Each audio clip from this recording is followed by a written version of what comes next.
Hello बच्चों, good morning. आज हम पढ़ रहे हैं हमारे चैप्टर जो चल रहे थे क्वेश्चन थर्ड चैप्टर के संस्कृत के, उसी के क्वेश्चन लेकर आगे बढ़ते हैं। तो हमने कर लिया था इसमें फर्स्ट से थर्ड क्वेश्चन, और आशा है कि तुम होमवर्क भी कर रहे होंगे। नहीं भी कर रहे हो तो कर ले, क्योंकि जल्द ही आपका होमवर्क चेक किया जाएगा। तो देखिए क्वेश्चन नंबर 4 है, मंजूषाते अंकानाम कृते पदानि चिनुत। मंजूषा से अंकों के पद चुनकर लिखने हैं।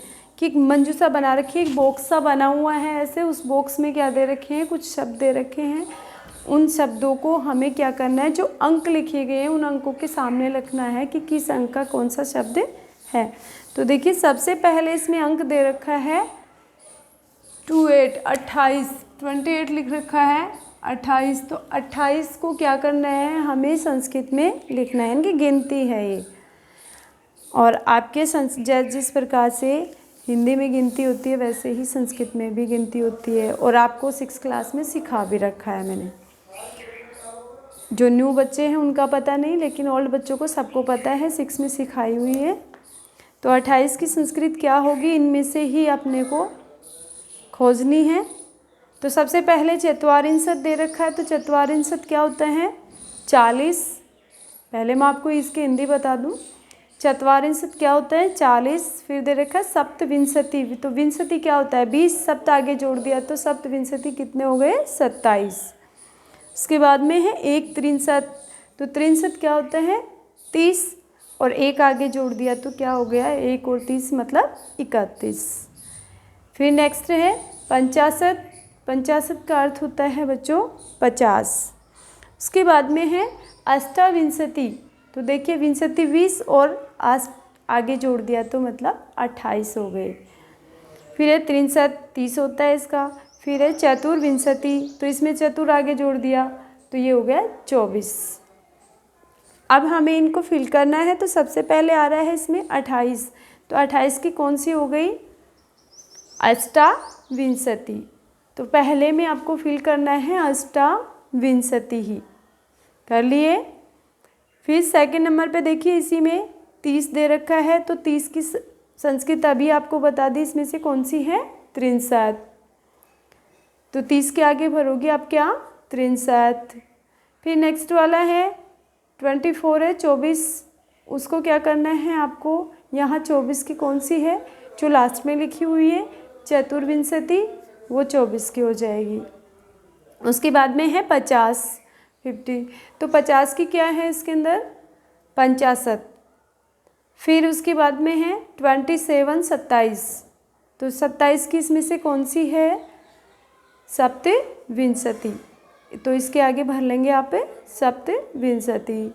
नेक्स्ट वाला है 31 है 31, तो इसकी संस्कृत हो जाएगी एक त्रिंशत। 31 के आगे फिल करना है एक त्रिंशत। उसके बाद में लास्ट है 40 तो इसकी भरनी है कौन सी, एक ही बची है, और वो क्या है चत्वारिंशत, फर्स्ट नंबर वाली, ये हो जाएगी इसकी 40 की। तो 40 के आगे इसको फिल कर लें। तो ये हो गया बच्चों आपका क्वेश्चन नंबर 4।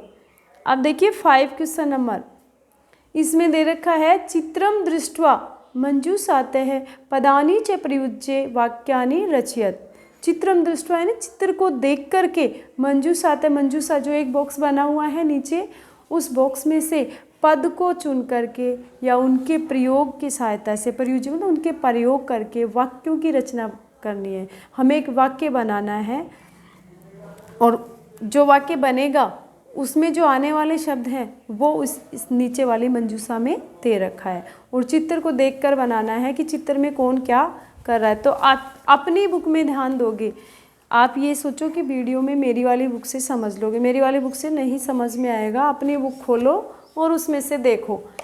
तो यहाँ जो फर्स्ट चित्र दिखाई दे रहा है, आप अपनी बुक में ध्यान देंगे, इस फर्स्ट चित्र में देखिए कि किसान है, 2 बैल है, और वो किसान उन बैलों के द्वारा क्या कर रहा है, खेत में खेत को जोत रहा है। तो जो जोत रहा है वो कार्य क्या कर रहा है, अब हमें ये पता चल गया, इसको देख करके हिंदी पता चल गई कि यह किसान है जो खेत जोत रहा है, तो पता चल गई हिंदी। अब हमें इसकी संस्कृत बनानी है, तो संस्कृत बनाएंगे, इसी में नीचे जो वर्ड दे रखे हैं उन्हीं की सहायता लेंगे। तो सबसे पहले क्या होगा, यह किसान खेत जोत रहा है, इसकी हिंदी क्या हो जाती है चित्र की, यह किसान खेत जोत रहा है। तो यह की तो क्या होगी, ऐसे है, यह की क्या होगी, ऐसे, जो हमारे बॉक्स में दे रखी है ऐसे है। फिर उसके बाद में है किसान, किसान की क्या होगी इसमें से, देखो कृष कहा तो मतलब होता है बहुत ज़्यादा किसान, और कृष का होता है 2 किसान। आगे दे रखा है कृष का है, वो होता है 1 किसान। तो यहाँ पे 1 ही किसान दे रखा है, पहले चित्र में क्या है 1 किसान है, तो यहाँ पे पहले चित्र वाला ये लिखना है कृष का है, ऐसे कृष का है। फिर आ जाएगा क्या, क्या कर रहा है वो किसान, कर क्या रहा है, खेत में या खेत को जोत रहा है। तो खेत की यहाँ पे कौन सी आ रही है, क्षेत्रम, क्या आ जाएगी क्षेत्रम, और फिर कृषति, यहाँ पे दे भी रखा है इसमें कृषति, ये कृषति भर दो। तो किसान खेत जोत रहा है, इसका फर्स्ट वाक्य बन जाएगा। उसके बाद में 2 नंबर वाला चित्र देखिए, 2 नंबर वाले चित्र में क्या दिखाई दे रहा है आपको, 2 किसान है, 2 व्यक्ति है, 2 किसान है, वो खेत में है दोनों, और दोनों के हाथ में क्या है, खोदने की कुल्हाड़ी है, जिसके द्वारा खोद किया जाता है, खनन किया जाता है।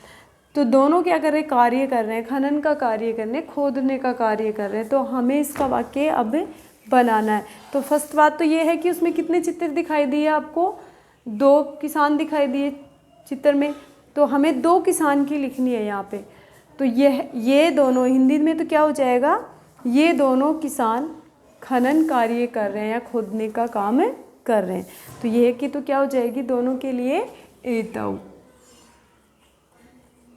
और 2 किसान हैं तो दोनों का हो जाएगा कृषकौ। फिर वो काम क्या कर रहे हैं, खोदने का काम कर रहे हैं, तो यहाँ पे लिख दोगे खनन कार्यम, और फिर इसकी क्रिया दे रखी है इसके अंदर क्या, कुरुतः है, क्योंकि 2 है तो द्विवचन आ जाएगी, और यहाँ पे दे रखी है इसके अंदर कुरुतः है।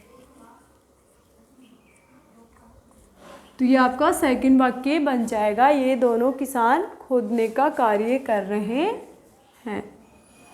उसके बाद में है नेक्स्ट चित्र नंबर 3 पे ध्यान देंगे आप, अपनी बुक में ही देखना है कि चित्र नंबर 3 में किसान हैं 2 हैं, और वो दोनों क्या कर रहे हैं कि यहाँ पे ऐसा चित्र में देखोगे तो दिखाई देगा आपको कि दोनों किसानों के द्वारा मतलब पेड़ लगाए जा रहे हैं। क्या कर रहे हैं, वो पेड़ लगा रहे हैं। तो हम इसकी हिंदी क्या बनेगी, ये दोनों किसान धान्य रोपित, यानी अनाज बो रहे हैं, कोई भी अनाज बो रहे हैं, पेड़ लगा रहे हैं। तो हमारे पास यहाँ पेड़ की नहीं है, क्या किसकी आई है, धान्यम, अनाज की आई है, तो हम अनाज ही लिखेंगे इसमें। तो इसकी क्या हो जाएगी कि पहले तो किसानों की क्या हो जाएगी, एते है कृषकः, एते कृषकः, सभी किसान। उसके बाद में क्या कर रहे हैं, वो धान रोप रहे हैं, रोपण कर रहे हैं, उनको लगा रहे हैं। तो धान्यम रोपयन्ति, कि किसानों के द्वारा धान को रोपा जा रहा है। तो ये हो गया आपका question number 5। Next question number 6 है अधोलिखितानां समयवाचिकानां अंकान पदेषु लिखत, कि नीचे लिखे गए जो समयवाचक अंक है उन अंकों को हमें संस्कृत में लिखना है। कि जो टाइम होता है, घड़ी में टाइम देखना आता है सबको, यहाँ पे टाइम लिखा हुआ है, हमें इसी टाइम को चेंज करना है, किसमें, संस्कृत में। जैसे हिंदी में लिख देते हैं 10:30, तो 10:30 लिखते हैं, उसको हमें उस 10:30 को क्या करना है, संस्कृत में बदल कर लिखना है। तो यहाँ पे उदाहरण भी यही दे रखा है 10:30 का ही, यथा जैसे लिख रखा है इसमें 10, 30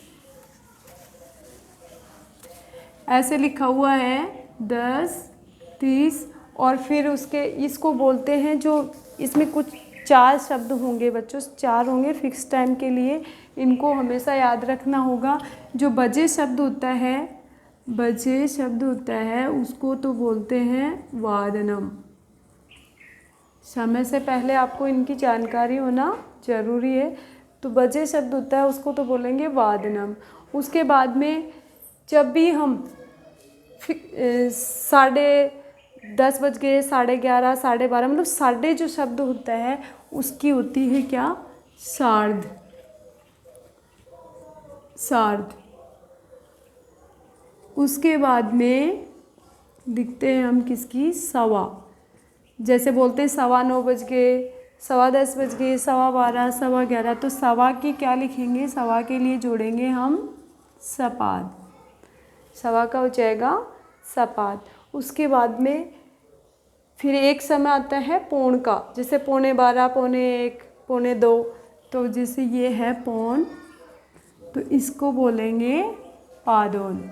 ये 4 वर्ड आपको याद रखने होंगे। यदि ये चारों याद हो गए तो आप समय आसानी से कर पाओगे।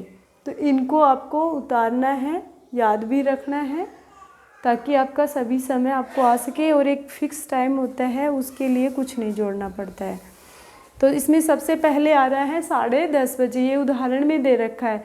तो यहाँ पे देखिए 30 मिनट होती है किसी भी समय में ऊपर, तो उसमें क्या होता है साढ़े, और ये 10 बाद में बोलते हैं। हम इसको साढ़े को पहले बोल रहे हैं, 10 को बाद में बोल रहे हैं, जबकि लिखा हुआ क्या दिखाई दे रहा है आपको, 10 पहले और 30 बाद में।